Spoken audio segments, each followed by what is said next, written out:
بسم اللہ الرحمن الرحیم۔ السلام علیکم ناظرین۔ سب سے پہلے یہ کہ کچھ الفاظ کی تلفظ کی ادائیگی میں مسٹیکس ہو جاتی ہیں، اللہ تعالیٰ سے دعا ہے کہ مجھے معاف فرمائے اور آپ کو درگزر کرنے کی توفیق عطا فرمائے۔ خواب میں زیارت نبوی صلی اللہ علیہ وسلم۔ سوال: برائے کرم مندرجہ ذیل سوال کے بارے میں اپنی تحقیق تحریر فرما کر تشفی فرمائیں۔ حضور صلی اللہ علیہ وسلم کی حدیث ہے کہ جس نے مجھے خواب میں دیکھا تو در حقیقت اس نے مجھے ہی دیکھا، کیونکہ شیطان میری تمثال میں نہیں آ سکتا۔ اس حدیث کی صحیح تشریح کیا ہے؟ کیا نبی صلی اللہ علیہ وسلم کو جس شکل و شباہت میں بھی خواب میں دیکھا جائے تو یہ حضور صلی اللہ علیہ وسلم ہی کو خواب میں دیکھنا سمجھا جائے گا؟ کیا حضور صلی اللہ علیہ وسلم کو یورپین لباس میں دیکھنا بھی آپ ہی کو دیکھنا سمجھا جائے گا؟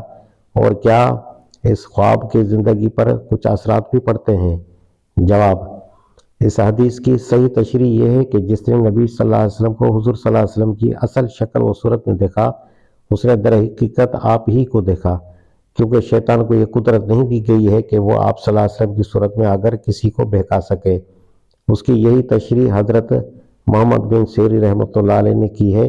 امام بخاری کتاب التعبیر میں ان کا یہ قول نقل کرتے ہیں کہ حضرہ فی صورت، جبکہ دیکھنے والے نے آپ کو آپ کی ہی صورت میں دیکھا ہو۔ علامہ ابن حجر صحیح سند کے ساتھ روایت کرتے ہیں کہ جب کوئی شخص ابن سیرین سے کہتا کہ میں نے خواب میں نبی صلی اللہ علیہ وسلم کو دیکھا ہے تو وہ اس سے پوچھتے تھے کہ تو نے کس شکل میں دیکھا ہے؟ اگر وہ آپ صلی اللہ علیہ وسلم کی کوئی ایسی شکل بیان کرتا جو آپ صلی اللہ علیہ وسلم کے حلیے سے نہ ملتی تو ابن سیرین کہہ دیتے تھے کہ تو نے حضور صلی اللہ علیہ وسلم کو نہیں دیکھا۔ یہی طرز عمل حضرت ابن عباس رضی اللہ عنہ کا بھی تھا، جیسا کہ حاکم نے بسند نقل کیا ہے۔ بلکہ سچ تو یہ ہے کہ خود حدیث کے الفاظ بھی اس معنی کی توثیق کرتے ہیں۔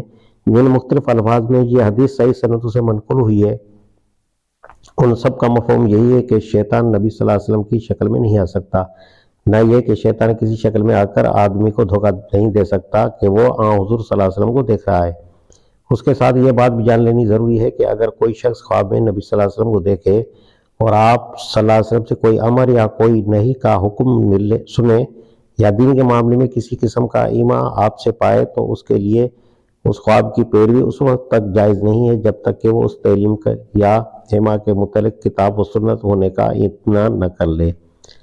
اللہ اور اس کے رسول اللہ صلی اللہ علیہ وسلم نے ہمارے لیے دین کا معاملہ خوابوں اور کشفوں اور الہاموں پر نہیں چھوڑا ہے۔ حق اور باطل اور صحیح اور غلط کو ایک روشن کتاب اور ایک مستند صورت میں پیش کر دیا گیا ہے جسے بیداری میں اور پورے شعور کی حالت میں دیکھ کر راہ راست معلوم کی جا سکتی ہے۔ اگر کوئی خواب یا کشف یا الہام اس کتاب اور اس سنت کے مطابق ہے تو خدا کا شکر ادا کیجئے کہ اللہ نے حضور صلی اللہ علیہ وسلم کی زیارت نصیب کی یا کشف و الہام کی نعمت سے نوازا۔ لیکن اگر وہ اس کے خلاف ہے تو اسے رد کر دیجئے اور اللہ سے دعا مانگیے کہ وہ ایسی آزمائشوں سے آپ کو اپنی پناہ میں رکھے۔ ان دو باتوں کو نہ سمجھنے کی وجہ سے بکثرت لوگ گمراہ ہوئے ہیں اور ہوتے ہیں۔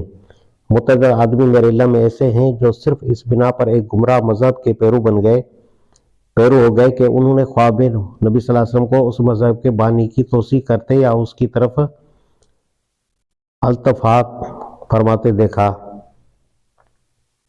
وہ اس گمراہی میں نہ پڑتے اگر اس حقیقت سے واقف ہوتے کہ خواب میں کسی شکل کے انسان کو نبی صلی اللہ علیہ وسلم کے نام سے دیکھ لینا در حقیقت حضور صلی اللہ علیہ وسلم کو دیکھنا نہیں ہے، اور یہ کہ خواب میں واقع حضور صلی اللہ علیہ وسلم ہی کی زیارت نصیب ہو تبھی کوئی حکم شرعی اور امر دینی ایسے خواب سے اخذ نہیں کیا جا سکتا۔ بعض لوگ یہ سوال کرتے ہیں کہ اگر شیطان کے فریب سے تحفظ صرف اس شرط کے ساتھ مشروط ہے کہ آدمی حضور صلی اللہ علیہ وسلم کو آپ کی اصل شکل میں دیکھے تو اس کا فائدہ صرف انہی لوگوں کو حاصل ہو سکتا ہے جنہوں نے آپ صلی اللہ علیہ وسلم کو بیداری میں دیکھا تھا۔ بعد کے لوگ آخر کیسے جان سکتے ہیں کہ جو شکل وہ خواب میں دیکھ رہے ہیں وہ حضور صلی اللہ علیہ وسلم ہی کی ہے یا کسی اور کی؟ ان کو اس حدیث سے کیا تسلی ہوئی؟